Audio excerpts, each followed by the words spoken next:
El año pasado, en Argentina, un ómnibus de niños egresados que llevaba a 43 niños entre 11 y 13 años salía de una escuela primaria de una ciudad que se llama Benavides, rumbo a San Clemente del Tuyú, la costa de Buenos Aires. Iban de paseo a un sitio llamado Mundo Marino, un parque temático de la costa atlántica. Y de pronto el conductor mordió la banquina, o por lo menos eso es lo que se dijo, perdió el control del autobús y ocurrió la tragedia con muchos heridos que le terminó costando la vida a dos niñitas de 11 y 12 años respectivamente. Es apenas un ejemplo de cientos de tragedias que incluyen niños, podría incluir ancianos o todo tipo de gente inocente. Cuando estas cosas pasan, uno se pregunta por qué no le sucedió a un grupo de adultos, qué sé yo, que iban en una camioneta rumbo al casino. ¿Por qué a niños? Fue un accidente que ocurre a diario, con dos niñitas como víctimas fatales, pero nada comparable a la devastación de un terremoto en California, un tsunami en Indonesia, una tragedia aérea en Ucrania, que también le cuesta la vida a cientos de inocentes. Pero aún así, una tragedia común como esta, en un autobús escolar, hace aflorar preguntas intrincadas, ¿no? Como cuando un niño entra con un arma a la escuela y provoca un caos que le cambia la vida a decenas de familias para siempre. Entonces uno se pregunta, ¿por qué niños inocentes merecen una espantosa muerte en la ruta? O morir en un día escolar, en el colegio, porque alguien lleva un arma.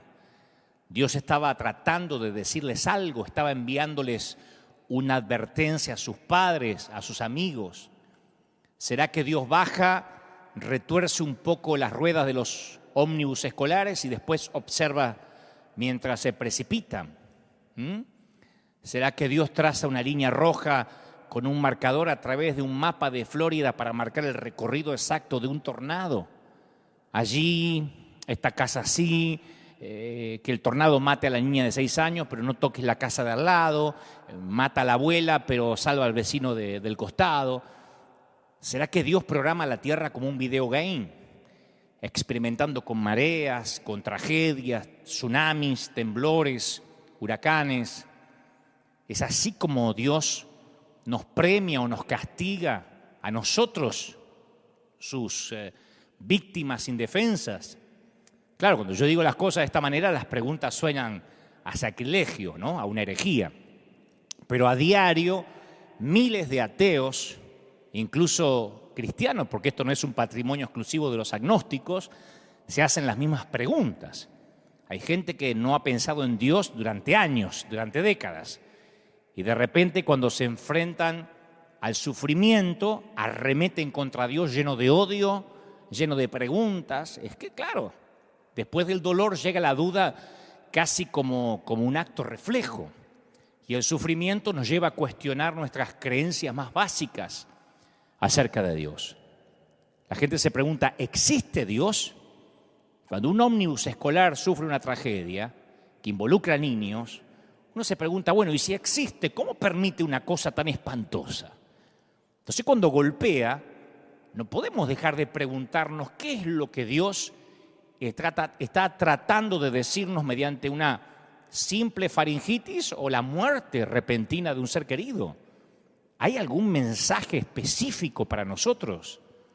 Y yo he escuchado frases incluso de líderes cristianos comentando, ¿sabían que en aquel terremoto murió un porcentaje mucho más bajo de cristianos que de no cristianos? Casi no murieron cristianos. Como dejando la teoría o la idea vaga que los cristianos que sí murieron, algo habrán hecho para ser puestos al mismo nivel que los mundanos y paganos vulnerables que murieron en la tragedia. Que digo, es una presunción casi ridícula. Es como decir que un cristiano murió de COVID-19 porque no obedeció a su apóstol, porque dejó de diezmar, porque se dejó de congregar. De hecho, han fallecido piadosos hombres de Dios por este virus actual. ¿O qué queda para aquellas tragedias que involucran misioneros cristianos junto a sus familias, que fallecen o viven situaciones adversas o infortunios en el ejercicio de servir a Dios, en el peregrinar cristiano? Las masacres armenias, un accidente de ómnibus que afecta a miembros de un coro de la iglesia, una inundación que causa estragos en un campamento de adolescentes también de una congregación. Son noticias reales. La rotura de un dique cercano a una escuela bíblica. Hijos de misioneros, que me consta, yo tengo misioneros amigos cuyos hijos se han ahogado y ellos, sus padres, sirviendo al Señor, o enfermado, por ejemplo, en Chernobyl. La fe en Dios, lo dijimos, creo que uno de los primeros mensajes de esta pandemia, la fe en Dios no es un seguro contra tragedias. Entonces la pregunta es, volvamos a lo que decíamos anteriormente. ¿Dios es un sádico cósmico que se deleita viendo cómo nos retorcemos, que aplasta a los seres humanos como si fueran colillas de cigarrillos? Y si uno escudriña la Biblia, uno va a encontrar varias respuestas, porque uno se hace preguntas, pero las respuestas están en las Escrituras. Lucas 13:10 dice que Satanás, o al menos un espíritu, fue la causa directa de la enfermedad de la mujer, una condición que la había incapacitado durante 18 años.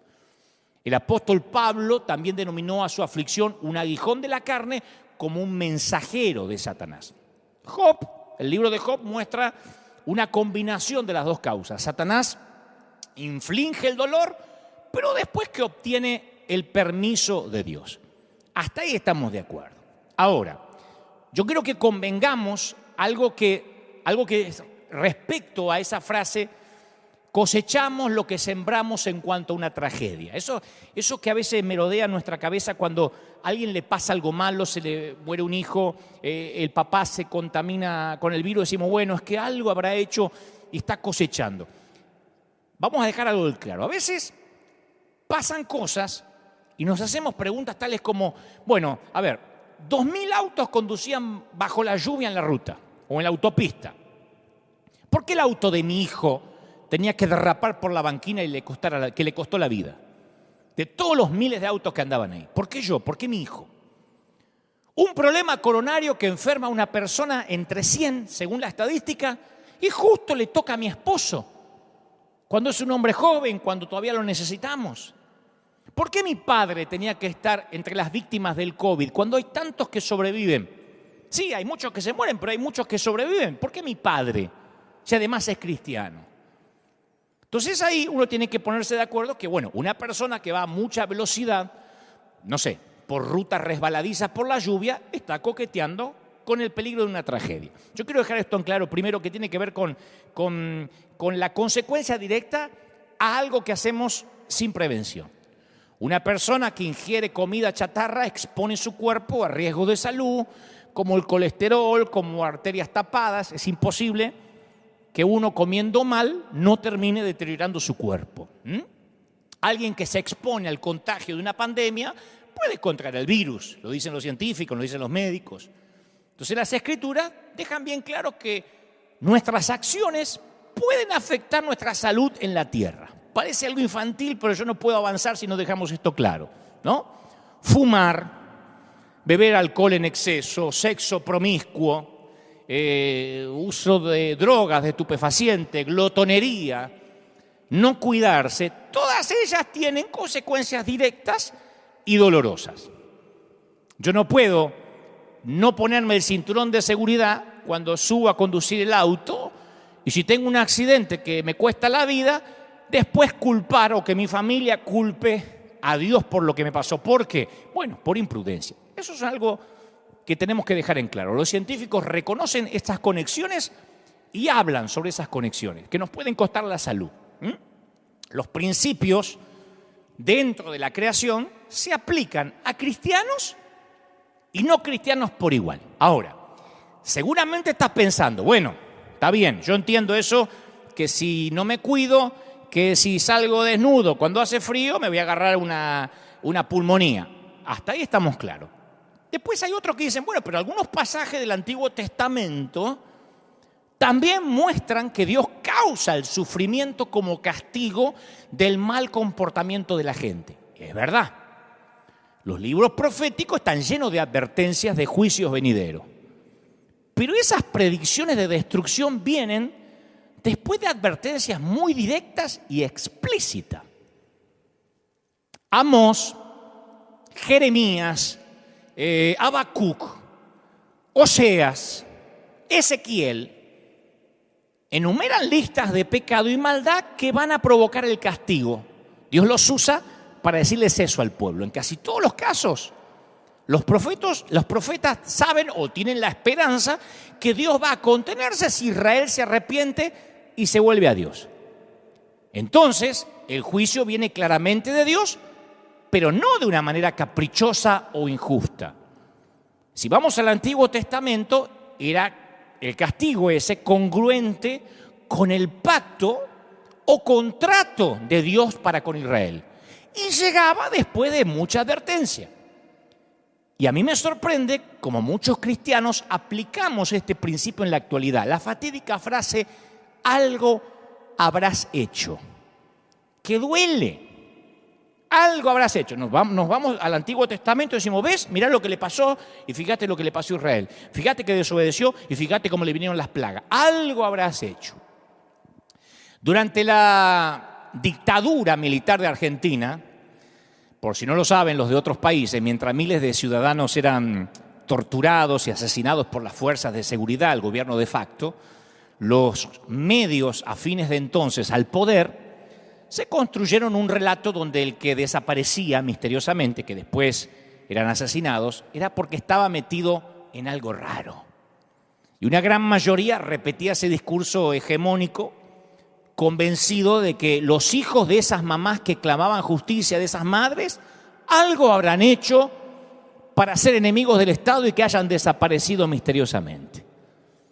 De allí que se popularizó en los tiempos más oscuros, en esos tiempos infames de la Argentina, la frase, en algo estarán metidos, algo habrán hecho. Nadie se metía, la mayoría eran pasivos, porque si desaparecían era porque en algo raro estaban. Ahora imagínense cuando esa frase también es llevada a la vida espiritual. Es catastrófico, porque te enfermas y llegan al hospital los hermanitos con su regalo, algo habrás hecho para que te pase esto. Caen los hermanitos con que, capaz que por algún pecado oculto. O te acusan, no habrás orado lo suficiente, te está faltando fe. Y lo peor es cuando capaz te lo dice un líder o te lo dice un pastor en el cual dispensamos nuestra confianza. Y te dice, esto te está pasando porque te fuiste de la congregación. O esta enfermedad te vino, o tú estás pagando con tu hijo porque te fuiste sin la bendición, o te quité la cobertura, qué sé yo. Pero hay una gran diferencia entre el sufrimiento que la mayoría de nosotros puede padecer, un infarto, un virus, incluso un accidente de autobús, a los castigos del Antiguo Testamento. En el Antiguo Testamento, el castigo seguía a las advertencias repetidas contra un comportamiento específico. Quiero que esto quede claro para que seas libre. Porque de hecho, para que el castigo sea eficaz, se necesita un vínculo claro con la mala conducta. ¿Tiene sentido lo que digo? Para que el castigo sea eficaz, ese castigo tiene que tener un vínculo con la mala conducta. ¿Cómo castigamos a un hijo? ¿Cómo le ponemos penitencia? Por cuanto no ayudaste a poner la mesa, por cuanto trajiste una mala nota, hoy no tocas el iPad. Ahora, pensá en un padre que castiga a un chiquito pequeño. Qué poca utilidad sería para esos papás que se acerquen por atrás, sigilosamente, y en el rato libre que el nene está jugando, ¡paf!, lo golpee sin explicación. ¡Tomá! Para que aprenda. Y el nene no sabe por qué se le pegó. No entiende. Un comportamiento así, ¿qué produce? Un nene neurótico, no un nene obediente. Porque no tiene idea por qué se lo está castigando. El castigo tiene que estar relacionado inmediatamente, hasta una mascota sabe eso. Si uno quiere entrenar a una mascota y lo quiere castigar porque ensució dentro de la casa y no hizo lo que tuvo que hacer afuera, uno tiene que inmediatamente, pegado a lo que hizo, o la recompensa o el castigo para que la mascota entienda. Si uno va cuando la mascota está durmiendo, ¡pah!, y le pega, no sabe por qué se le está pegando. El pueblo de Israel sabía por qué estaba siendo castigado. Cada vez que vamos a la Biblia, los profetas le habían advertido con detalle. El faraón de Egipto sabía exactamente por qué las 10 plagas habían sido enviadas contra su tierra. Dios se lo había dicho a través de Moisés, le había dado la razón y le había dicho cómo se lo podía evitar. El faraón le dice en un momento a Moisés: ora para que las ranas sean quitadas. Por supuesto, pero mañana ora. Las plagas estaban a una oración de distancia para que se vayan. Entonces los ejemplos bíblicos del sufrimiento como castigo se ajustan a un patrón. Yo quiero que prestes atención a esto porque te va a liberar como me liberó a mí. En el antiguo pacto el dolor viene después de mucha advertencia y nadie pregunta más tarde por qué les pasa lo que les está pasando. Saben exactamente en la Biblia por qué están sufriendo. Jonás no dice: oh, me agarró un pez, iba por la vida y me tomó. Ya sabe por qué. Porque Dios lo mandó a Nínive y el tipo se fue para Tarsis. O sea que no hay un castigo que sea de imprevisto y que la gente no sepa por qué le está pasando. Ahora, ¿se parece el patrón de lo que te estoy contando con lo que nosotros en la mayoría vivimos en la actualidad? Recibimos una revelación directa de Dios en la que nos advierte de una catástrofe venidera. Vino tu sufrimiento personal empaquetado con una explicación clara de Dios. ¿Por qué te pasa lo que te pasa?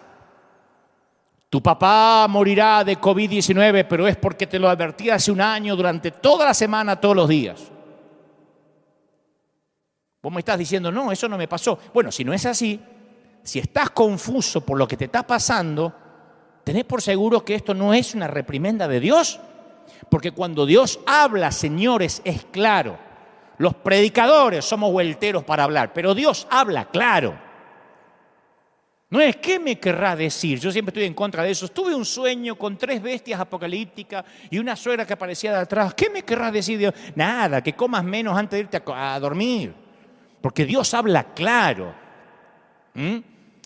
La Biblia está llena de historias de personas que sufrieron, pero que definitivamente no estaban siendo castigadas por Dios. Y esto hay que dejarlo claro. A lo mejor es el juicio de Dios, algo habrás hecho. Pero en la Biblia estaba claro. El faraón no estaba diciendo: ay, ¿por qué hay moscas? ¿Por qué hay moscas? ¿Por qué hay ranas? Si Dios se lo advertía. Y si no sabes por qué estás viviendo, lo que estás viviendo no es algo que Dios te está queriendo decir, porque Dios habla claro. Ningún padre castiga a su hijo fuera de contexto, porque no sirve. Insisto, genera hijos neuróticos, no obedientes. Ahora, ¿qué dice Jesús? Este Jesús que estamos viendo con ojos nuevos domingo a domingo. Bueno, Jesús nunca dio un sermón sobre aceptar la mala suerte que te tocó en la vida.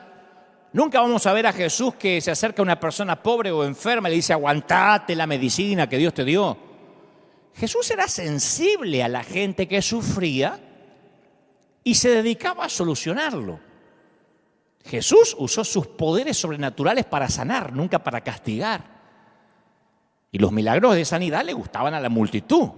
Pero como una vez les conté aquí mismo, Jesús se negó a hacer de esos milagros el centro de su ministerio. Y hasta a veces vamos a ver que Jesús parecía como hasta, no sé, reacio a intervenir. Y les decía a sus seguidores que realizaba las señales solo porque ellos las necesitaban. Ahora, ¿cómo lidió Jesús con la pregunta: ¿quién es responsable de este sufrimiento? ¿Por qué me pasa lo que me pasa? ¿Por qué a fulanito se le murió el hijo? ¿Por qué a menganito se le murió la madre? Y lo más claro sobre esta pregunta aparece en Lucas 13. Lucas 13 es uno de los pasajes, a mi criterio, más ocultos de los evangelios. Yo esta semana hice una suerte de encuesta con los muchachos de la oficina Y les dije, ¿usted sabe lo que dice en Lucas 13? Le conté la historia y me decían, yo no lo había visto nunca. Y son gente que estudian la Biblia, no son neófitos. Pero en Lucas 13 le preguntan a Jesús sobre 2 acontecimientos que habían aparecido en los periódicos del día. 2 acontecimientos de actualidad que habían despertado una discusión local. 2 acontecimientos, 2 tragedias. Habían estado en los titulares del Jerusalem Post.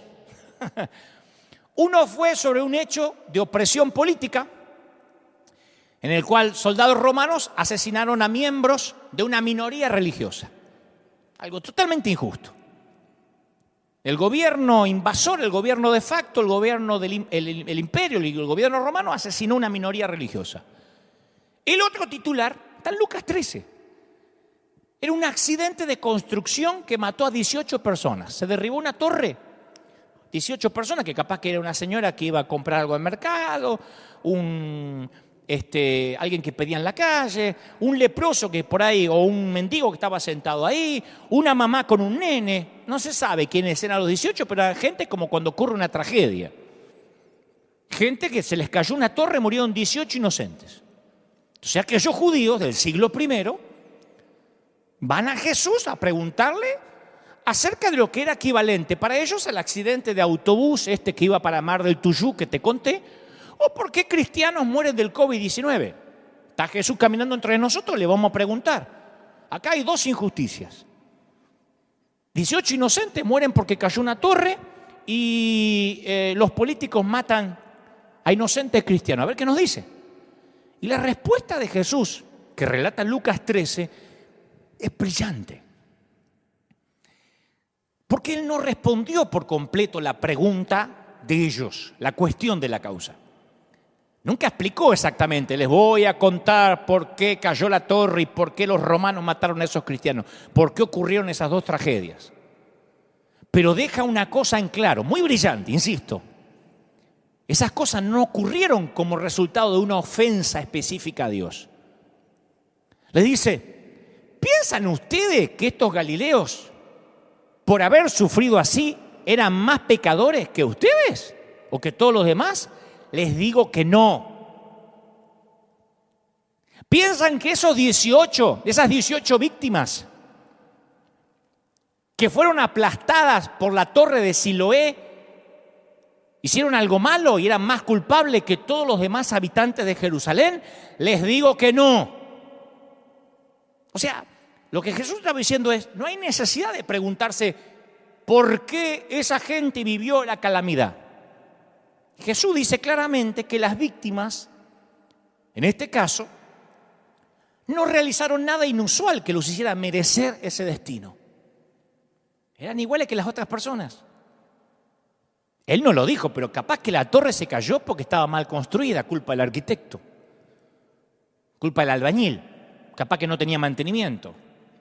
Y cuando cayó una torre, lamentable, lastimosamente, había 18 personas alrededor. Creo que Jesús hubiese respondido de manera similar a la tragedia del autobús, que es una de las que te conté. Hay muchas tragedias aún peores, con más víctimas. Jesús diría, ¿creen que esas niñas que murieron eran peores pecadoras que otras adolescentes? Capaz que el autobús chocó por un error del conductor, una falla mecánica, porque el conductor se quedó dormido, por una falta de revisión vehicular, por la mala condición de la ruta, no sé. Pero en el pasaje de Lucas 13 Jesús no se detiene ahí. Él se vale de ambas tragedias, la torre y los políticos que mataron la minoría religiosa, para señalarles las verdades eternas revelantes a todos. Le dice, a menos que ustedes se arrepientan, todos van a morir igualmente. Bajo una torre, por los romanos, de viejo, de cáncer, de COVID-19, de una hemorroide mal curada, todos se van a morir. Les dice que nosotros, los espectadores de las tragedias, de la catástrofe, tenemos tanto que aprender del hecho como las víctimas. Una tragedia tiene que alertarnos para que estemos preparados en caso de que seamos las próximas víctimas del derrumbe de una torre, de un acto de terrorismo, de un avión que se cae, de un infarto o de un virus o de una gripe mal curada. La catástrofe, nos une a la víctima y a los espectadores en un llamado al arrepentimiento. ¿Y qué nos recuerda? Que la vida es breve. Bajo una torre, en un autobús, en un auto que le fallan los frenos o en una mala gripe nos podemos ir. ¿Está claro? Yo he estado con cristianos enfermos que se desesperan con la pregunta: ¿qué es lo que el Señor trata de enseñarme? ¿Qué me trata de decir? ¿Cómo puedo tener más fe para sanarme de esta enfermedad? ¿Qué tengo que hacer para que Dios me sane? Pero no creo que Dios nos está tratando de decirnos algo específico cuando algo nos duele. El dolor y el sufrimiento son parte de nuestro planeta. Y los cristianos no estamos exentos. La vida duele. Claro, a veces sabemos por qué nos enfermamos. Poco ejercicio, mala dieta, contacto con un germen. Pero el sufrimiento nos dice a toda la humanidad de que algo está mal en este planeta y que necesitamos la intervención de Dios, que somos peregrinos en esta tierra. Otra historia similar en los evangelios, esta más conocida, Juan 9. Los seguidores señalan a un hombre ciego de nacimiento, ¿se acuerdan? Le preguntan: ¿quién pecó? Ellos querían la teología de la ceguera. ¿Quién pecó, este o los padres? En otras palabras, ¿por qué merece la tragedia de ser ciego? Y Jesús no duda, responde sin vuelta, dice: ni este ni sus padres. Los discípulos querían mirar hacia el pasado, encontrar la razón. Jesús les redirecciona la dirección, apunta hacia el futuro. Y responden a una pregunta diferente: ¿con qué fin? Y eso, creo, ofrece un claro resumen sobre el problema del dolor. Yo sé que estás sufriendo. Hay mucha gente pasando situaciones de escasez financiera, de enfermedad, de divorcios. Pero mirar retrospectivamente en la búsqueda de una causa, algo habré hecho. Mirar en la búsqueda de una causa, de un motivo, no brinda una respuesta que nos calme el dolor o la ansiedad. Pero sí, lo que te está pasando plantea la esperanza para el futuro, que incluso el sufrimiento puede ser transformado o redimido. ¿No es esa la promesa de Romanos 8:28? Y sabemos que a los que aman a Dios, todas las cosas le ayudan ¿a qué? A bien. Esto es conforme a los que a su propósito son llamados. O sea, Dios promete hacer bellas todas las cosas, no cada cosa. Todas las cosas, no cada cosita, todas las cosas. Capaz que los sucesos aislados pueden ser malos, pero el resultado final, dice Pablo a los romanos, es bueno. Tu final va a redimir toda la historia, te lo prometo, como en una película, donde uno dice: se va a morir, no va a zafar, va a terminar mal, y al final todo se redime. Pasa que nosotros no vemos el plano completo. Señalamos a nuestro hijo enfermo, vemos unas muletas, la hambruna, la escasez, y decimos: no, esto no hace sentido. Pero ¿no será que hay alguna explicación que no alcanzamos a comprender? ¿No creemos que las maravillas del cielo van a ser capaces de hacer que una vida llena de dificultades, de momentos álgidos, sean buenas, que tenga sentido? Pablo opina así en 2 de Corintios capítulo 4, versículo 17. Él dice: ¿por qué esta leve? Habla de la vida, 70, 80, 90 años. Esta leve tribulación momentánea. A toda la vida le llama la leve tribulación. ¿Viste como el momento de turbulencia del avión? Señores pasajeros, estamos atravesando un momento de turbulencia, va a durar unos pocos minutos. Hemos suspendido la hora del almuerzo. Cuando pasemos las turbulencias y estemos otra vez a altura crucero y confortable, serviremos el desayuno o el almuerzo, lo que sea. No dice: estas turbulencias van a ser eternas, por ahí nos morimos todos. Una turbulencia. Y él dice: esta leve turbulencia momentánea produce en nosotros un cada vez más excelente y eterno peso de gloria. ¿No es maravilloso? El abordaje más exhaustivo del tema, yo quiero que escuches si estás pasando crisis, como dice un viejo mensaje mío, yo sé que estás en crisis porque me lo dicen tus ojos. Aquel mensaje de situación límite.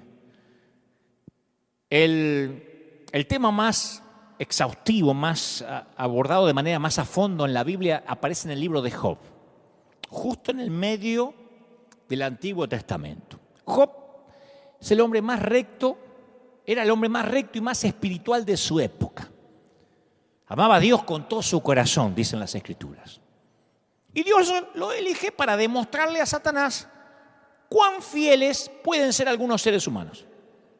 Pero si hay alguien que no merece sufrir a consecuencia de sus acciones, es Job. A Job no se le puede decir, algo habrás hecho. Job era un tipo impoluto, santo, casi un argentino.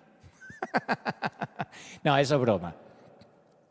Pero aunque parezca increíble, a Job le pasan una serie de calamidades terribles que dejarían en la lona a cualquiera, un knockout a cualquiera. Saqueadores, fuego, bandidos, un fuerte viento que le arrasa el rancho, le destruye las posesiones.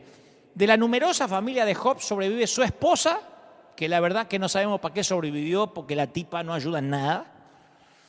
Y después de una segunda etapa de pruebas, Job padece úlceras malignas, se llena de lepra, se rasca las heridas, gime. Hasta ese momento Job ha creído en un Dios amoroso y justo, un Dios ecuánime. Pero claro, los hechos no le concuerdan. Como a mucha gente que me está viendo ahora, la teología no te cierra. Y Job se hace preguntas angustiantes, las mismas que harían todos los que padecen dolor. Porque yo, ¿qué hice mal? ¿Qué está tratando de decirme Dios que no logro entender? Y Job sabía que Dios, cuando castiga, en el caso del antiguo pacto, hablaba claro. Y esto es literalmente, es como ese golpe que llega de imprevisto. Y justo ahí quienes caen, los amigos del algo habrás hecho. Porque los amigos del algo habrás hecho, siempre aparecen los tipos, son casi omnipresentes. Cuando más necesita consuelo Job, caen los explicólogos. Viste que hay un montón de explicólogos, en las redes abundan eso. Ayer uno me decía, veo que hablas mucho, que eres un legalista en recuperación. Y yo creo que necesitas hacer una exhaustiva búsqueda de que estás dolido en tu corazón. Y me psicoanalizó. Qué lindo que te psicoanalicen gratis, ¿viste? Sin que se lo pidas. Sería lindo que la gente guarde sus consejos hasta que se los pidan. Pero bueno, eso es un caso aparte. Los explicólogos llegan. Los teólogos que siempre son estos teólogos y explicólogos que están distribuidos por la vida de manera estratégica. De modo que te encuentres mínimo 1 o 2 al día. Uno dice, no, pero los puedo esquivar. No, están distribuidos de manera tal que es como la policía, ¿viste? Que uno dice, ¿quién me va a agarrar a ver el semáforo en rojo? Y está a la vuelta con la moto y hace, ¡oh! El fariseo es así. Está esperando que algo te pase y apareció, ¡oh! Con la sirena. Job, Dios está tratando de decirte algo. Aleluya. ¿Viste que se te paran con la Biblia así al lado de la cama? Nadie sufre sin causa. Hay algo que tienes que confesar. ¿Viste? En mi tiempo se movían así cuando te daban las profecías, porque como que le iban bajando los mails de arriba. Aleluya. O le entraban los fax en ese tiempo. Yo he conocido líderes que decían eso. Hasta que ellos mismos después se enfermaban, se infartaban y ahí no lo podían explicar. Ahí era sufrimiento por la causa, pero mientras que le pasaba al otro, había pecado oculto. Entonces se le acercan a Job y dicen, mirá Job, el sentido común y el razonamiento nos dicen que un Dios justo trata a las personas con justicia.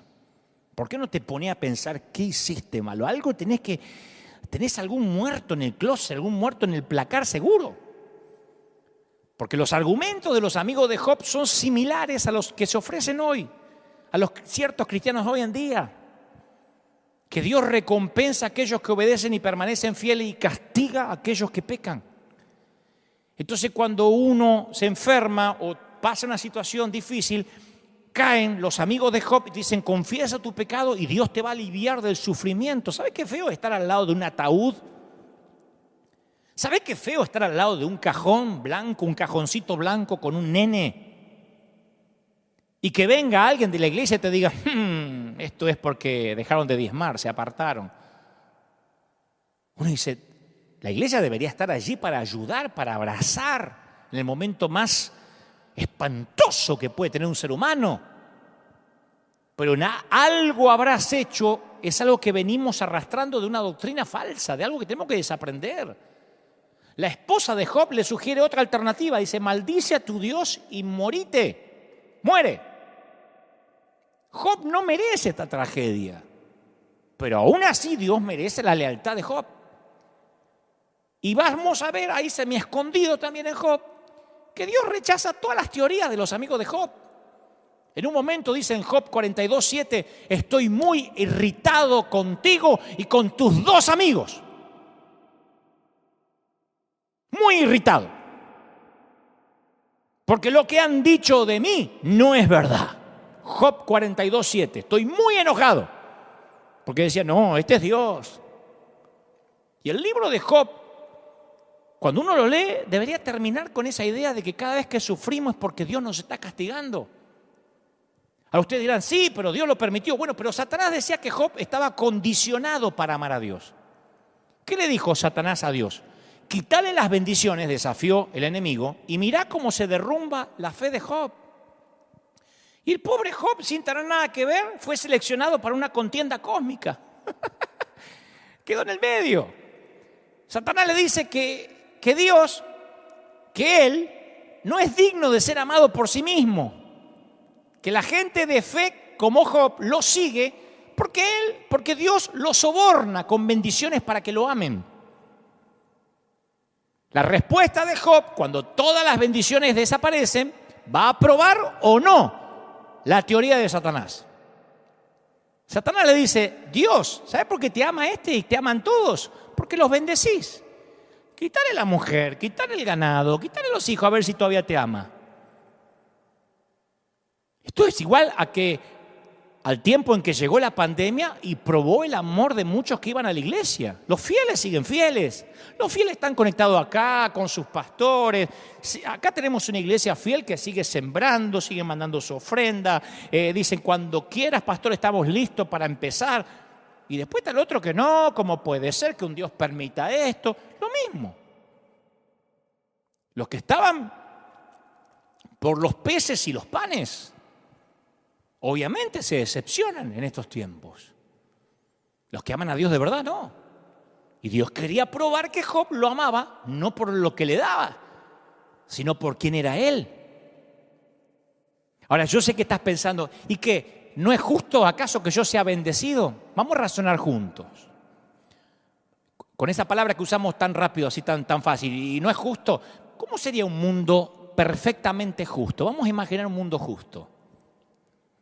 Imagínate que la moral, o la falta de moral, ¿no?, operaría de acuerdo a las leyes fijas, como son las leyes de la naturaleza. ¿No? Si el castigo por las malas acciones funcionaría como el dolor físico. Viste que si uno toca el fuego, se quema. No hace falta que te den la teoría del fuego para saber que no tenés que tocar. Un nene toca el fuego una vez y después no toca más. Funciona. Ahora, imagínate un mundo justo que castigue el pecado de la misma manera, así, rápida y acertadamente. Extendés la mano para robar y obtenés una descarga eléctrica, no podés llegar al banco. De la misma forma, un mundo justo recompensa el buen comportamiento. Sé honesto con tu declaración de impuestos. Si estás en Estados Unidos, el IRS, Hacienda, AFIP, en Argentina, lo que sea, y Dios te da salud eterna y nunca te enfermas, como si fueras una foca maestrada que recibe un pescado. ¿Fuiste algún día a un parque temático? ¿Viste que a la foca le hacen hacer algo y le tiran el pescado? Porque es la forma de decir, lo hiciste bien. Imagínate este mundo paralelo y vos decís, bueno, está bueno. Por fin reinaría la justicia y la equidad. Pero hay un problema con este mundo tan ordenado y justo. No representa lo que Dios quiere lograr aquí en la tierra. Porque Él quiere un amor sin condiciones. Tal como cualquiera quiere el verdadero amor. Nadie quiere que lo amen por la plata, por la casa. Si este mundo funcionara de acuerdo a las reglas fijas y justas, no habría libertad real y, lo que es peor, ni siquiera habría amor real. Actuaríamos correctamente a causa de nuestra recompensa inmediata, como la foca. Fui bueno con alguien, que Dios me bendiga. Cada acto de bondad estaría lleno de motivos egoístas. ¿Me explico? Amaríamos a Dios debido a una necesidad programada. Ese es el grave problema del concepto de la iglesia multinivel o el mal llamado evangelio de la prosperidad. Siembro, diezmo, amo, me congrego, doy, sirvo porque me conviene. Si no me resulta en un par de meses, me voy de la iglesia frustrado. Porque a mí me dijeron que haga un pacto y que Dios me va a dar 100 veces más. Y esto no es una máquina tragamonedas. Dios no es Las Vegas. Dios no es el genio de la lámpara que froto y me cumple los deseos. Dios, el esposo, se retrata en las Escrituras como un novio cortejando a la novia. Él quiere nuestro amor incondicional. Y si el mundo estuviera construido de manera que a cada pecado le corresponde un castigo y a cada buena acción le corresponde una recompensa, la comparación con el esposo no haría sentido. La analogía más próxima a esa relación sería la de una mujer mantenida, consentida, sobornada, escondida bajo 7 llaves en una habitación para que su amante esté seguro de que no le va a ser infiel. Encierro a mi mujer arriba porque esta me mete los cuernos. ¿Saben cómo se llama eso? Prostitución legal. Te encierro en la habitación, tengo sexo con vos cuando quiera, no te muevas de ahí, no mires a otros tipos, porque yo acá te mantengo, te doy todo y no tenés por qué andar saliendo por ahí. Prostitución legal. Dios no mantiene entre algodones a su pueblo, ni quiere prostitutos. Quiere hijos. Y Dios quiere que elijamos amarlo ¿cómo? Libremente.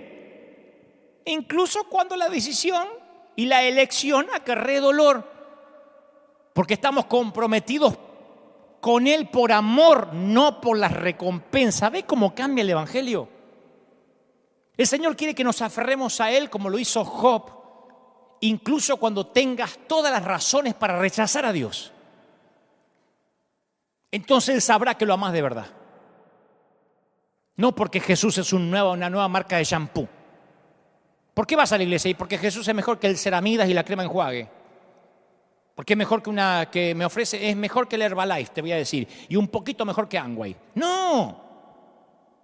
Satanás fue ante Dios con la acusación de que los seres humanos no son verdaderamente libres.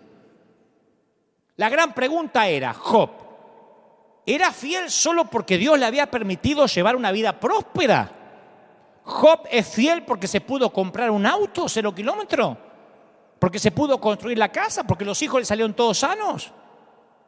Pero Job no buscó al dador a causa de sus beneficios.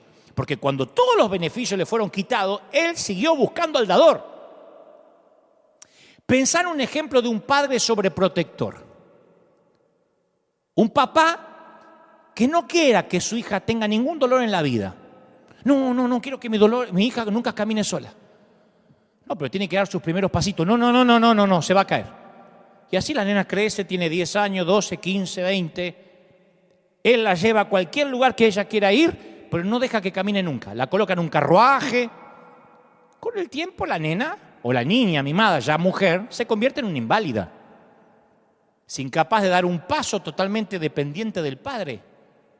Un padre así, sin importar cuán amoroso y afectivo fuese, termina por fracasar en su tarea más importante, que es la de hacer crecer una persona independiente hasta que se convierta en adulto, ¿sí o no? ¿No es la tarea que tenemos como padre? Sería mucho mejor para la hija misma que el padre diera un paso al costado y la dejara caminar, aun cuando esto significa que ella se va a tropezar. Pero a veces nosotros queremos más que un padre en el cielo, queremos un abuelo en el cielo. Nos comportamos como los nietos de Dios, que nos consienta en todo. Y si no, le hacemos un berrinche de nieto.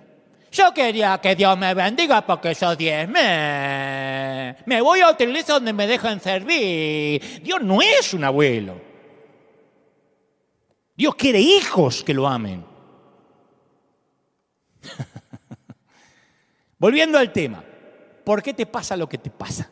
¿Por qué me pasa lo que me pasa? Es peligroso y ni siquiera es bíblico que te tortures tratando de encontrar el mensaje de Dios en tu dolor. ¿Sabe cuál podría ser el mensaje? Que vivimos en un mundo con leyes establecidas como todos los demás. Subo a un 8º piso, me tiro, me mato. ¿Y cómo Dios no me sostuvo? Porque la ley de la gravedad funciona para cristianos y para no cristianos. En nuestro ámbito cristiano, principalmente el evangélico, siempre ha habido 2 grandes errores. Y lo digo como autocrítica porque soy un legalista en rehabilitación. El primer error es cuando atribuimos todo el sufrimiento a Dios y todo lo que nos pasa es un castigo. Hablamos de eso recién. El segundo error, casi más grave que el anterior, es justamente lo opuesto. Suponer que una vida con Dios no incluye sufrimiento. Y si sufrís es porque algo habrás hecho. Algo habrás hecho. Como dije hoy, justo cuando necesitas esperanzas y fuerza para combatir la enfermedad, lo que algunos hermanitos te ofrecen es una dosis helada de culpa y de duda. El otro día veía algunos live o algunos líderes, algunos colegas a quien quiero y respeto mucho, pero que decían, es que algo habrán hecho, aquellos que se están muriendo, hombres de Dios que se mueren de COVID-19, revisen su vida. ¿De verdad? Hombres de Dios han muerto siempre de cáncer, de tumores, de accidentes. Me consta. Ni hablar de los discípulos, de los mártires de la iglesia. Ahora, si aceptamos que el sufrimiento proviene de Dios como una elección, Dios me está leccionando como lo hace, por ejemplo, el Islam, entonces vivamos resignados. No nos vacunemos nunca contra nada, el polio, el HIV, la malaria, la peste bubónica, el cáncer, la fiebre amarilla, el COVID-19. ¿Para qué vamos a luchar contra ellos si son los agentes que Dios nos envía para darnos una lección? Bueno, aprendamos la lección. ¿Para qué vamos a usar tapabocas? O distancia social, o orar por una vacuna. Resignémonos si eso es lo que Dios nos dice.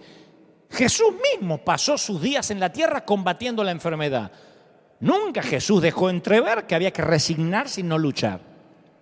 Los cristianos más que nadie tenemos el derecho, ¿qué digo el derecho? La obligación de luchar contra el sufrimiento humano. Si no es fácil. No, ¿qué vamos a mandar inyección financiera al mundo? Deja que se mueran de hambre, es una lección que Dios está mandando. Si no aprenden con el hambre, vamos a alimentar los hijos pródigos. Ah, mira vos. Entonces habría que arrancar la parábola del buen samaritano, vamos a quitarla de ahí porque no sirve, no suma. Me dijeron muchos, ¿para qué mandás plata? ¿Para qué mandás gente allá? Dejalo, si ni a Cristo tienen. ¿En serio mandás a la India? ¿Qué? ¿Aceptaron a Cristo? Sí. ¿Y les da de comer? Imagínate que Jesús hubiese pensado así. A la prostituta, ¿diste fruto? Al cobrador de impuestos, ¿cuánto llevas vos de cristiano? Mostrame el certificado de que estás diezmando, si no, no te voy a bendecir. Hablamos ya de eso, no bastante. Ahora, otra gran mayoría de la iglesia nos inclinamos en dirección hacia el segundo gran error. Creemos que la vida con Dios no incluye sufrimiento ni dolor. Y ahí es cuando algunos sienten que Dios les falló en el contrato. Cuando sienten que su trato unilateral, porque Dios no lo firmó, unilateral con Dios fue quebrantado. No, es que Dios no juega limpio. ¿Cómo me pasó esto si yo nunca dejo de congregarme? Una vez escuché a alguien que me decía, no entiendo, se me rompió el auto. No entiendo qué me quiere decir Dios, que cambies el auto, que lo lleve al mecánico, ratón, o que le pongas gasolina. ¿Qué me quiere decir Dios? Es la segunda vez que choco, que aprendas a manejar, burro. ¿Qué te va a decir el Señor? Entonces la mayoría cree tener un acuerdo contractual con Dios. Bueno, yo prometo ser decente, buena persona, y a cambio Dios va a salvar a mi hijo, a cambio Dios va a sanar a mi esposa, a cambio Dios me va a cuidar el trabajo y a cambio nunca me voy a enfermar. Y cuando Dios no satisface sus expectativas, quedan girando en un torbellino de preguntas, de dudas. Dios no ha trazado líneas ni ha hecho tratos. Incluso cuando las cosas van mal, Hasta hay algunos que se olvidan cuando las cosas sí van bien. Las palabras de José a Faraón hablan de eso. Después llegarán 7 años de un hambre tan intensa que se olvidarán de la prosperidad de Egipto. La hambruna será tan grave que borrará el recuerdo de los años buenos. José vio en aquel sueño ambas épocas, la de la abundancia y la escasez, y ambas bajo el paraguas de la jurisdicción divina. No es que en una estaba Dios y en la otra no estaba Dios. ¿No es esta la promesa de Romanos 8:28? Y sabemos que los que aman a Dios, todas las cosas les ayudan a bien. Esto es a los que conforme a su propósito son llamados. Dios promete hacer bellas todas las cosas. Insisto, el suceso aislado puede ser malo, pero el final es bueno. El final siempre redime una historia plagada de drama.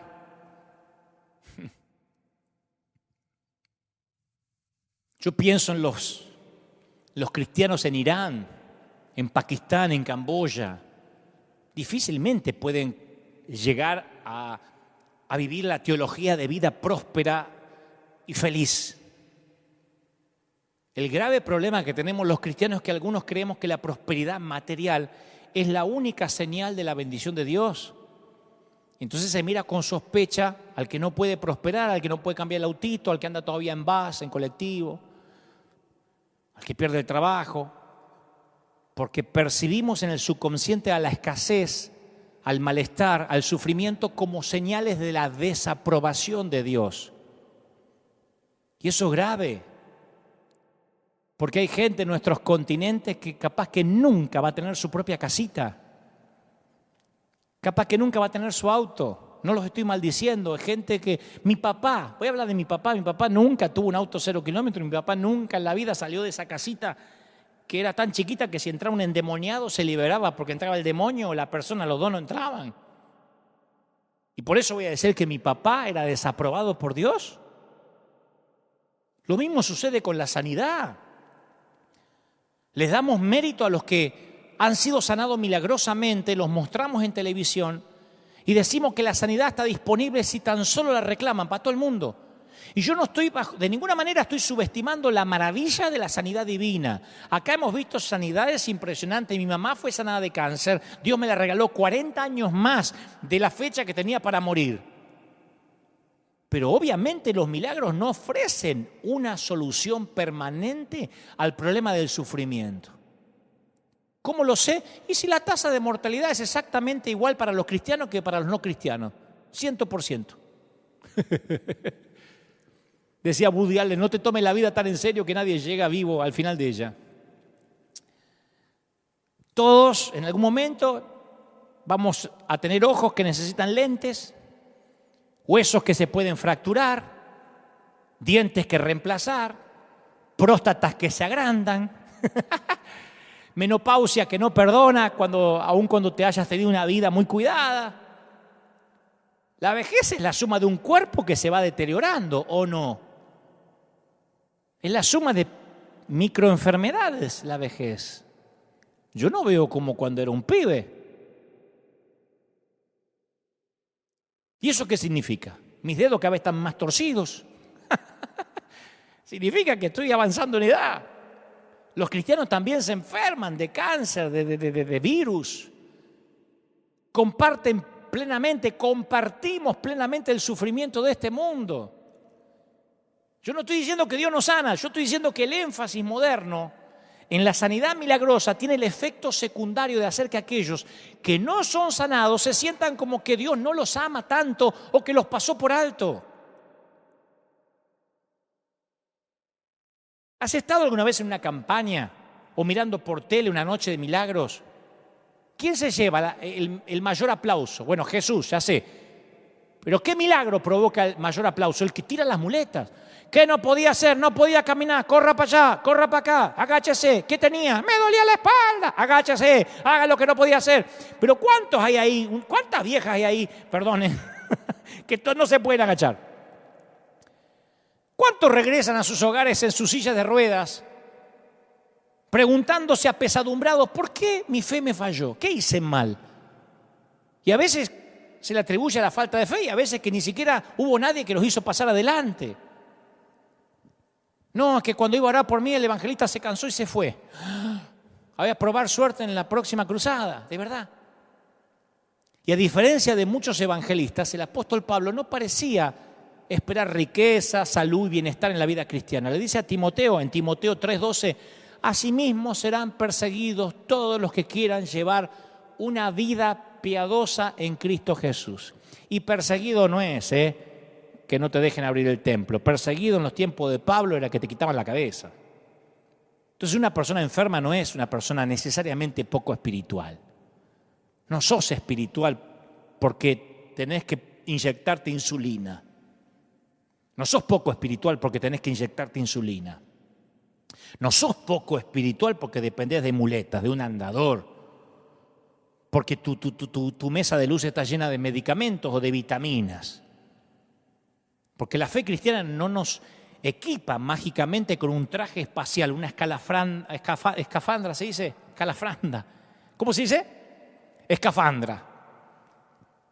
Porque si no existe la palabra, la invento. No es un traje espacial herméticamente sellado y libre de gérmenes para protegernos contra los peligros de la tierra. Porque eso nos impediría identificarnos con el mundo. Un lujo que Dios no le permitió a su propio Hijo. Sostener la idea que convertirte en cristiano te garantiza salud y prosperidad es lo que Dios le refutó a Satanás en la vida de Job. Uno va a Hebreos 11 y el autor recopila una lista de personas fieles a lo largo de los siglos. Y la mayoría de los santos mencionados en la primera parte del capítulo reciben liberación milagrosa. Isaac, José, Moisés, Rahab, Gedeón, David. Pero la segunda parte del capítulo menciona a otros que fueron torturados, encadenados, apedreados, cortados en dos. Y Hebreos 11 nos da un detalle de ese segundo grupo. Iban de un lugar a otro con pieles de ovejas y cabras, indigentes. Indigentes, fíjate vos, si le podés decir a alguno de estos tipos que Dios no los bendecía o que Dios no los amaba. Errantes por desiertos y montañas, vivían en agujeros en el suelo. Y el capítulo dice de manera terminante, aunque todos obtuvieron un testimonio favorable mediante la fe, ninguno de ellos vio el cumplimiento de la promesa. Sin embargo, le agrega un valor, le da un valor agregado, una valoración de Dios sobre los que pusieron sus esperanzas en un mundo mejor, en una patria celestial. Por lo tanto, Dios no se avergonzó de ser llamado su Dios. Capaz que la iglesia se avergonzó de ellos porque eran indigentes, porque vivían en cuevas. Dios no se avergonzó y les preparó una ciudad. Eso es leer la Biblia con ojos nuevos. Dios no se avergonzó de ellos. Si dice Dios no se avergonzó es porque había gente que sí se avergonzaba de ellos. Algo habrán hecho. ¿De dónde viven? ¿En agujeros? ¿Con qué se viste? ¿Con pieles? Sí, algo habrá hecho. ¿Qué son indigentes? ¿Andan errantes? Sí, algo habrán hecho. Por eso los busca el gobierno. Algo habrán hecho. Muchos se habrán avergonzado de ellos. Dios no se avergonzó y les preparó una ciudad. Y los pone en la galería de los héroes. Volvamos a Jesús. Pensá un instante en la vida de Jesús. Fue la única persona que pudo planear su propio nacimiento. Nadie puede hacer eso. Nadie puede planificar su nacimiento. Pero se humilló, cambió un cuerpo celestial por un cuerpo frágil hecho de sangre, tendones, cartílagos, células nerviosas. La Biblia dice que no hay tentación conocida por el hombre que no haya conocido Jesús.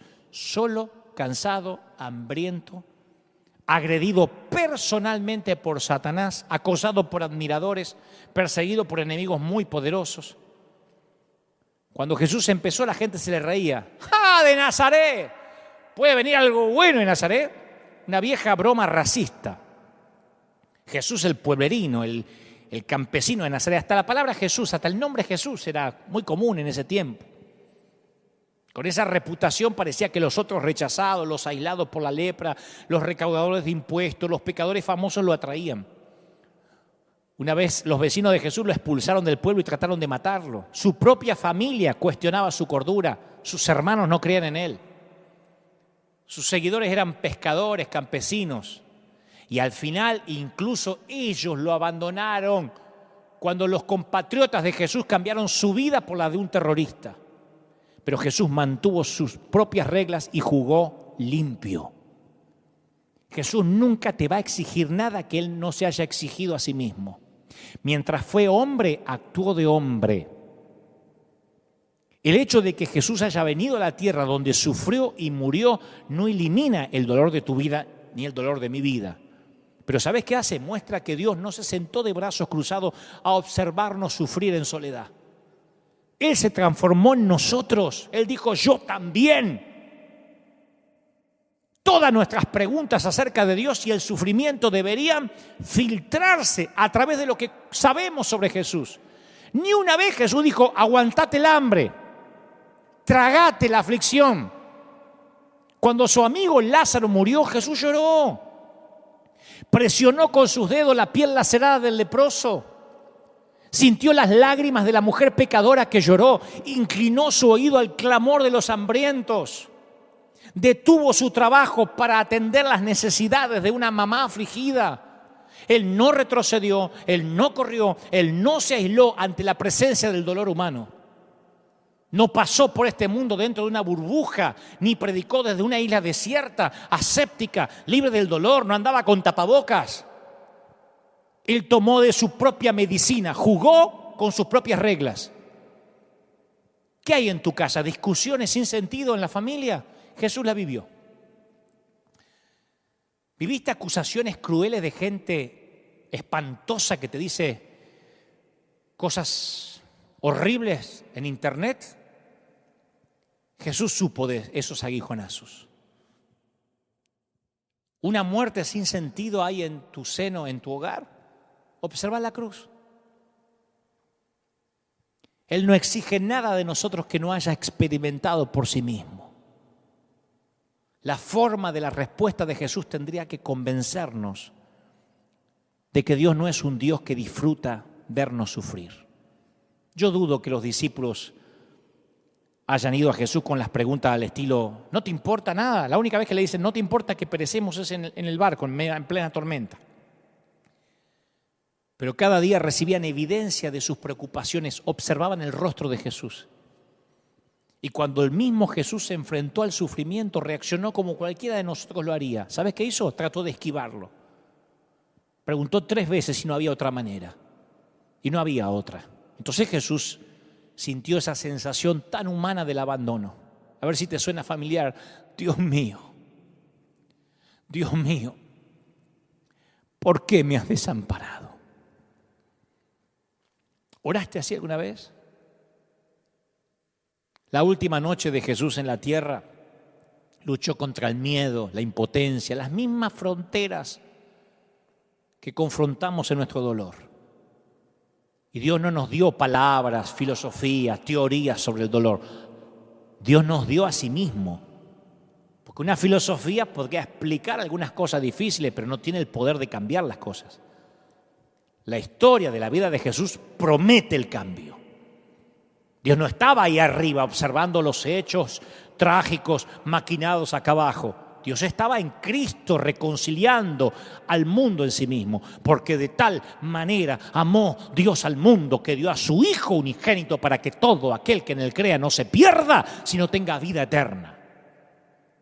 Si Dios está de nuestra parte, ¿quién puede estar en contra nuestra? El que no escatimó ni a su propio Hijo, sino que lo entregó por todos nosotros, ¿cómo no habrá de darnos generosamente junto con Él todas las cosas? Romanos 8:31.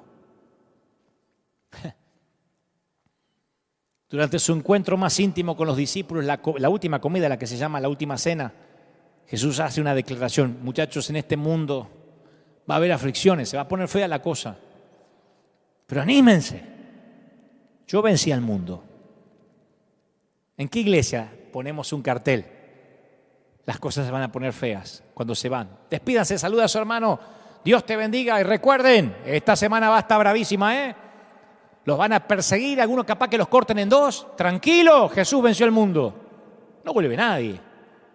Fíjate los escalofríos que tendrían en las espaldas los discípulos, los 11 tipos, cuando Jesús le dice, se va a poner bravo. Pero esos ex cobardes salieron a las calles y cambiaron el mundo. Pablo dijo, de hecho, considero que nada se compara a estos sufrimientos actuales con la gloria que se va a revelar, le dice Romanos 8:18. Jesús es el ejemplo perfecto de todas las lecciones bíblicas acerca del sufrimiento. Por Jesús nunca puedo decir, algo habrá hecho. Estás sufriendo porque algo, metiste la pata en algo y no lo querés confesar. Jesús no pecó y sintió dolor. ¿Cómo voy a decir que algo hiciste necesariamente? Te voy a decir esto una vez. Dios nunca prometió que los tornados iban a dejar de pie tu casa y se iba a llevar volando la del vecino pagano. Mucho menos prometió que los microbios del virus iban a enfermar al católico, al musulmán y al judío y al evangélico no. No estamos excluidos de las tragedias de este mundo, Dios mismo no lo estaba. Acordate que Pedro recibió una reprimenda muy fuerte de parte de Jesús cuando le dijo, me niego a que sufras, Señor. Nosotros vemos el dolor como un agravio y también así lo vio Jesús. Y es por eso que realizó sanidades milagrosas. Pero en Getsemaní su oración no fue, gracias Señor por esta oportunidad para sufrir. Él rogó con desesperación si había un escape, pero aún así estuvo dispuesto a sufrir en pos de una meta más grande. ¿En qué sería diferente si Jesús hubiese venido a la tierra como Superman, como un héroe de Marvel? No, siempre digo, ¿en qué sería diferente si Jesús en vez de nacer en un pesebre, cayera como, ¿se acuerdan cómo Terminator llegaba al mundo que caía así? ¡Ta!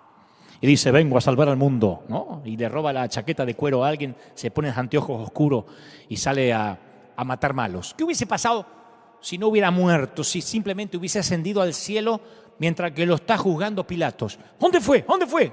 Ascendió al cielo. ¡Oh! Era Dios. Pero al no exceptuarse a sí mismo, al haber aceptado deliberadamente lo peor que el mundo tiene para ofrecer, eso nos da la esperanza a vos y a mí que Dios puede transformar nuestro sufrimiento, cualquiera sea que tengamos que enfrentar. Y a causa de su muerte y resurrección podemos decir con confianza que no hay prueba, no hay enfermedad, no hay divorcio, desempleo, quiebra, pena, que escapen a su poder transformador. Yo me siento más seguro que Dios realmente entiende mi dolor, porque no tenemos un sumo sacerdote incapaz de compadecerse de nuestras debilidades, dice Hebreos 4:15, sino uno que ha sido tentado en todo de la misma manera que nosotros, aunque sin pecado. ¿Escuchaste? Tenemos un sacerdote que se graduó en la escuela del sufrimiento, que trata con paciencia a los ignorantes y extraviados, ya que él fue sujeto a debilidades humanas. Qué lindo que a causa de Jesús Dios comprende tu dolor y el mío. Nuestras lágrimas se transforman en sus lágrimas. No estás abandonado. Te prometo, no estás solo. Cada lágrima que derramaste está en un cáliz, en una copa de oro en los cielos. No estás solo. ¿Cómo te ama el Señor? ¿Cómo te ama el Señor? Renuncia a todas esas frases de los amigos de Job. Algo habrás hecho, no hiciste nada. Quítate ese legalismo retrógrado de encima. Yo sé que hay gente mirándome diciendo, mi líder me maldijo. Claro, cuando ese líder te dice, si te vas de la iglesia, si te quitas mi cobertura, lo vas a pagar con tus hijos, uno dice, es una estupidez. Pero después pasan unos meses y tu hijo tiene un accidente con la bicicleta, se machuca un dedo, va a parar al hospital en el peor de los casos, y esas palabras te vienen porque Satanás como que tiene una grabadora y te tiene las palabras de vuelta, ¿ves? Lo estás pagando. Y encima lo que te está pasando, que es porque estás sujeto a un mundo natural, encima tenés que cargar con la culpa de las frases de gente que no sabe quién es Dios. Una locura que nos digan algo habrás hecho. No hiciste nada. Hace poco enterraste a un ser querido, ni siquiera te pudiste despedir de él, no hiciste nada malo. Mi mamá partió con el Señor, mis hermanos partieron con el Señor. Yo me acuerdo cuando mi mamá falleció un miércoles, un jueves. Yo el domingo estaba predicando acá y la gente estaba esperando a ver si yo iba a salir con cara larga. Y no es que sea un desalmado, pero le dije a la gente al final del servicio, ¿qué creían? ¿Que iba a dejar de servir a Dios? Mi mamá se mató toda la vida orando para que yo sirviera al Señor. ¿Cómo puedo honrarla? Sirviendo al Señor. ¿Y no vas a hacer luto? Si se fue con el Señor, no decimos se nos adelantó, para allá vamos todos. ¿Por qué me voy a poner a llorar como una marrana, no saliendo debajo de la sábana? ¡Ay, mi mamá! ¿No vamos todos para allá? ¿Qué predicamos si no? Sí me duele, sí la echo de menos. Pero no por eso voy a dudar de Dios. Si nunca nadie me prometió eternidad de este lado del sol. Nunca nadie me dijo, nunca te vas a enfermar, tu familia va a ser perfecta, el perro no se te va a morir nunca, la leche nunca se te va a cortar, la carne que hagas nunca se te va a quemar. Eso es el evangelio barato que se predica por ahí. El verdadero evangelio hace que transites por caminos difíciles, pero que nunca tu lealtad a Dios esté en juego. Voy a terminar con esta historia real. Alguna vez la conté. A mí me impactó mucho la vida de Sandra, que estaba destinada a ser una vida de cuentos, porque Sandra creció en la fe, su abuelo era el pastor de la iglesia en la cual ella creció, se graduó de una universidad cristiana muy bonita, comenzó a trabajar como enfermera, se casó con un muchacho cristiano también, galán, casi argentino. Después de 4 años de casada y con 2 meses de embarazo de su primer hijo, su esposo le dijo que no estaba seguro de asumir la paternidad. Mirá vos, le gustó hacerlo al chico, pero no le gustaba tenerlo. Y 2 meses más tarde, ella se enfermó y él la abandonó, pleno embarazo. Sandra seguía orando por su esposo, segura de que éste iba a regresar como el hijo pródigo, pero se enteró de que le fue infiel. Y no solo eso, había contraído una enfermedad de transmisión sexual. Y el regalo que el papá le dejó al bebé cuando éste nació fue la enfermedad que le transmitió. En el momento del parto, su bebé estaba callado cuando debía llorar, azul y flácido cuando debía estar rosadito. Rachel o Raquel nació anacefálica, con un único tallito cerebral para realizar las funciones primarias. Los médicos le dijeron que iba a vivir unos días o semanas, pero las semanas se convirtieron en meses, los meses en años. Y la vida de Sandra, de la mamá, consistía en trabajar turnos de 12 horas mientras alguna amiga le cuidaba a la bebé. Luego pasaba todo el día cuidando a Rachel. Obviamente esa ruta no estaba pavimentada con los sueños que por lo general las mamis tienen para sus hijos. Sandra nunca iba a tomar un video de su primer día en la escuela, nunca Rachel iba a tener Instagram ni Facebook, ni iba a hacer videitos, no habría boletín de calificaciones, no habría ninguna entrega en el altar a un muchacho. Sandra nunca iba a ver a su nena dar un primer paso, nunca podía sentir los deditos gorditos de la nena agarrado de su mano, nunca le iba a escuchar decir la palabra mamá. Nunca sabría Sandra siquiera si Raquel o Rachel la reconocía como mamá. Un día Sandra decidió tomarse unas vacaciones porque se la merecía después de 3 años. La nena tenía 3 años. Sería la primera vez que se separaba de su hijita desde que nació. Le dijeron, tenés que descansar. Y se tomó unos días y cuando aterrizó en el aeropuerto de regreso, su cuñado la saludó con las palabras que ella había esperado desde que su nena había nacido. Rachel había muerto. Y el papá nunca vino al funeral, nunca preguntó por su hija, nunca dijo perdón. No fue hasta que pasaron 6 años que Sandra pudo leer el diario que llevó durante la vida de su hijita. Y en su mayoría de las hojas era ¿por qué? ¿Por qué? ¿Por qué? Sandra dijo, en ese momento no había respuesta, todavía no tengo ninguna. Es un camino oscuro, es un camino difícil. Sin embargo, pregúntale a Sandra hoy si ella hubiera preferido que Rachel no naciera. Y te va a decir, no, es inconcebible. Ella cuenta que mientras que cargaba a esa niña experimentaba una comunión muy profunda que no podría describir con palabras humanas. Cuenta que aprendió a amar más allá de las limitaciones, de las imperfecciones, a mirar al espíritu de esa nena y amarlo. No se arrepiente ni un solo día de haber traído a Rachel a casa y colmarla de amor. Es más, tuvo que perdonar a un esposo que nunca le pidió perdón, que nunca apareció y nunca mereció su perdón. Tuvo que perdonarlo porque la alternativa era vivir en la prisión del resentimiento y ella no quería. Tuvo que perdonarse a sí misma por la amargura, la oscuridad, las limitaciones, las posibilidades de escoger que ya no volvería a tener. Y de una extraña forma tuvo que hacer algo como perdonar a Dios por no responder su oración honesta y no darle una bebé sana. Pero nuestra esperanza del verdadero evangelio, ¿sabes qué dice? Que lo que le pasó a Sandra no fue una catástrofe con un final espantoso. ¿Quién se atrevería a decirle estupidez a Sandra? Mirar a la nena y decirle, y algo habrás hecho. ¿No tuviste sexo antes del matrimonio? Porque Rachel no fue meramente un accidente genético defectuoso, un pedazo malo de ADN que confinó a la nena a ser un breve accidente sin significado en el esquema humano. Nuestra esperanza dice que lo que le sucedió a Sandra y a Rachel es parte de una historia que no terminó aquí.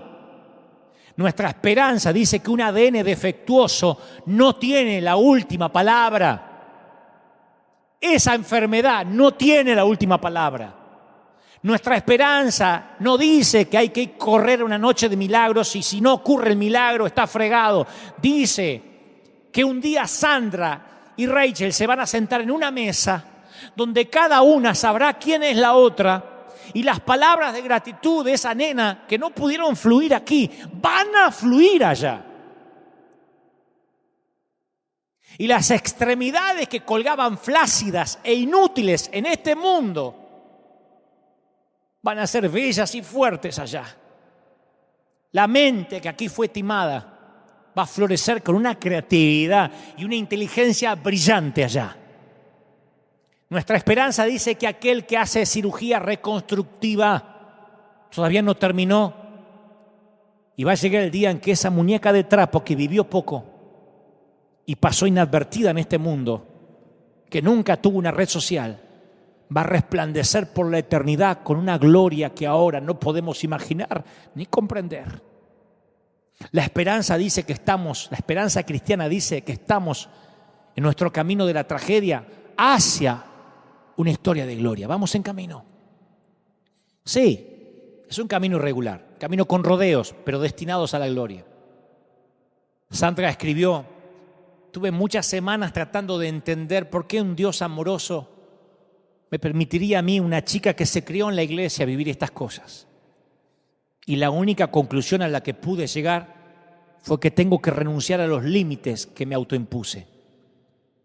Tengo que ofrecer mi vida entera, cada minuto de ella, al control de Dios, confiándole los resultados.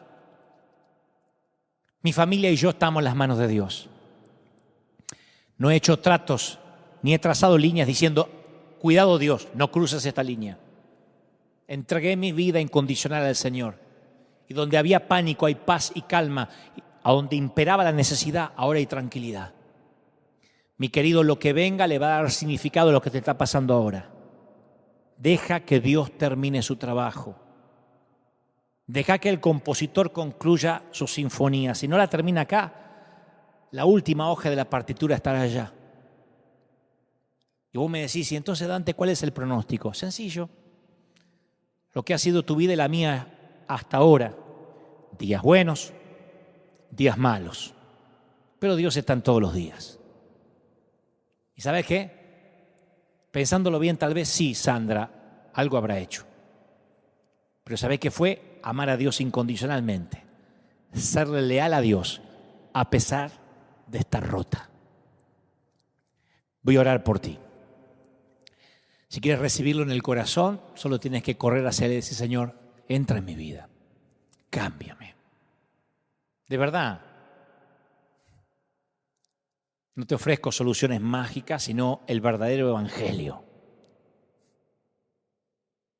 Sé que nada va a devolver a tu hijo ni a tus padres, nada va a hacer que mi mamá esté de vuelta. Yo viajo a la Argentina y la extraño un horror. Y como no estuve en su funeral, como no la vi en un ataúd, siempre me parece que me está esperando. Pero Buenos Aires ya no es la misma sin ella. No está. Extraño a mis hermanos, no están. Nada me los puede devolver de este lado del sol. Pero he aprendido a que el Señor prometió aflicción, pero que yo no iba a pasar nada que Él no haya pasado, que Él se ponía como ejemplo. Y entonces ahí sí la vida cristiana tiene sentido. Ojalá Dios te prospere, pero ¿y si no? ¿Seguirás amando a Dios? Voy a orar para que Dios te sane. ¿Y si no? No es que Dios falló ni te falló la fe. Acá hay gente que ha sido sanada milagrosamente y otros confinados en sillas de ruedas. Tenemos un lugar para ellos. Hay gente que usa prótesis, gente con dentaduras postizas, gente con lentes, con muletas, gente inyectándose insulina, gente que necesita un medicamento, gente que toma pastillas para el colesterol, rotos, sanos, enfermos, enteros, quebrados, todos o nadie. Y a todos los ama el Señor por igual. Y dice, yo he venido para un reino que no tiene nada que ver con lo que ustedes conciben como un reino. Estoy hablando de una vida con el Señor.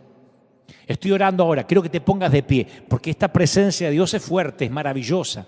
Y lo que está ocurriendo aquí está ocurriendo en tu hogar ahora. Oro por los que ahora están pasando situaciones que hasta el momento no le encontraban explicación. Y te has preguntado si le has fallado a Dios. No ayudaron las frases, las maldiciones que quisieron soltar sobre ti. Pero las maldiciones, para que tengan poder, les tienes que dar permiso. Tienes que decir, tienes que tener fe en que esas maldiciones van a ocurrir. Si las rechazas, no tienes poder. Si las rechazas, no tienen asidero. Dile, Señor, a partir de ahora renuncio a aquellas frases que me dijeron en la sala del hospital. Esas frases ridículas que me dijeron cuando caminaba por el panteón, por el cementerio. No escuche ni siquiera esa propia voz que te ha dicho, esto es el pago por lo que hiciste. El Señor me dice que te diga, yo he sufrido y yo entiendo tu sufrimiento, entiendo tu dolor, porque no tenemos un sacerdote que no haya padecido lo que estás padeciendo. Así que estoy orando por los que tienen problemas familiares, por los que se han divorciado, por los que terminaron un matrimonio. El Señor me dice que te diga que hay mucha gente señalándote, diciendo algo habrás hecho, no cuidaste el matrimonio, habrá habido infidelidad, quién sabe qué hubo detrás. El Señor me dice que te diga, yo sé que te amo y yo sé que esto ocurrió no porque necesariamente hiciste algo malo. Tal vez las cosas no funcionaron, tal vez algo pasó en el camino, se desgastó, y el Señor me dice que te diga, yo no te suelto, yo estoy contigo. Sé que los legalistas no les gusta esto, pero el Señor me está mostrando a gente que está ahora en sus casas llorando, quebrados, porque se habían sentido indignos, rotos, sucios,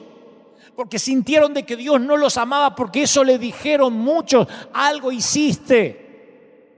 Pero el Señor no es alguien que te haga pagar, aun si metiste la pata, dice el Señor, nuevas son las misericordias, ni siquiera cada año, todas las mañanas. Te perdonó el Señor, ya está. Te perdonó, sé libre. Libérate de la cautividad mental, sé libre, iglesia de Cristo. Sé libre. Ha venido gente a decirte, sí, hay maldiciones, esto es un pacto que hizo tu papá, lo que hizo tu abuelo. El Señor dice, aquí nunca más dirán ese refrán, porque comieron la higuera maldecida, ellos tendrán los hijos tendrán la dentera. Dice Dios, no más, no más. Se corta toda maldición en la línea sanguínea. Se corta todo alcoholismo que viajaba por la sangre. Se corta todo abuso. Se corta toda violencia de género que parecía que viajaba en los genes de tu familia. Dios dice que te diga, he aquí, yo hago las cosas nuevas. Yo te bendigo, dice el Señor. Yo te bendigo y te levanto, iglesia, dice el Señor. Estoy orando por los que sufren. Estoy orando por los que están ahora en hospitales. Hay gente en clínicas mirándome. Hay gente que está mirándome a través de un iPad, a través de la computadora, diciendo, algo hice mal, ya no sé por qué pedir perdón. Dios dice, no pidas perdón, adórame. Dime que me amas. Ciérrale las jetas, Satanás, a ese diablo que desafía a Dios y le dice, ¿ves? En el hospital ya no adora como en la iglesia. Ciérrale la jeta a Satanás, adora a Dios más que nunca. Demuestra de qué estamos hechos. Dile al Señor de qué estás hecho. Dile que adoras en prosperidad y en necesidad, en abundancia y en escasez, en salud y en enfermedad, que tú amas a Dios por lo que hizo en la cruz, no por lo que te iba a dar durante tu vida aquí. Te bendice el Señor, se levanta una generación nueva, bendecida. Y yo declaro que la bendición de Dios permanece, te fortifica, te lleva a nuevos niveles y te quita toneladas de encima. Vamos, viaja liviano, mi viejo. Recibe esta palabra de parte de Dios. Viaja liviana, mi querida. ¿Cómo te ama el Señor? ¿Cómo te ama el Señor? No te das una idea lo que el Señor te ama. Te ama el Señor. Posiblemente sea esos mensajes que tengas que oír de vuelta en cuanto puedas, porque hay palabras y revelaciones que capaz que Dios te quiere volver a decir. Tal vez tengas que escuchar alguna palabra otra vez. Y luego yo no doy explicaciones del mensaje, porque yo entrego el mensaje y como cartero regreso a casa. Pero Dios me dijo que te diga, nadie nunca más se va a atrever a decirte que lo que te pasa es por algo que hiciste. Te ama el Señor, ¿me oíste? Te ama el Señor. Mi querido, gracias. Esto es todo, casi todo por hoy. Nosotros nos volvemos a encontrar aquí, Dios mediante, dentro de 7 días. Recuerden que pueden escribir a mi gente @riverarena.org para que puedan aplicar en este nuevo desafío, en esta nueva inyección financiera, la 4ª. Ahí está el mail para que ustedes puedan escribir durante hoy, a la tarde, la noche, toda la semana, durante una semana, para participar del proyecto Honra. Aquí está grabado en este mismo vivo, retroceden después si se acaban de conectar tarde y pueden saber de qué se trata. Proyecto Honra, donde queremos honrar a nuestros viejos, a los que están sufriendo más que nunca esta generación. Que Dios te bendiga. Escuadrón de búsqueda del combate, escuadrón de búsqueda en combate contra las filas invasoras, firme como talón de oso. Que Dios te bendiga. Nosotros nos encontramos aquí y te dejo con la placa. Esta semana me puso alguien, ¿por qué decís que nos dejás con la flaca? ¿Quién es la flaca? ¿Cómo seguimos a la flaca? La placa final, que es lo que va a aparecer para que ustedes puedan sembrar. Chao, que Dios los bendiga a todos y nos encontramos aquí dentro de 7 días. Hasta la próxima, bye.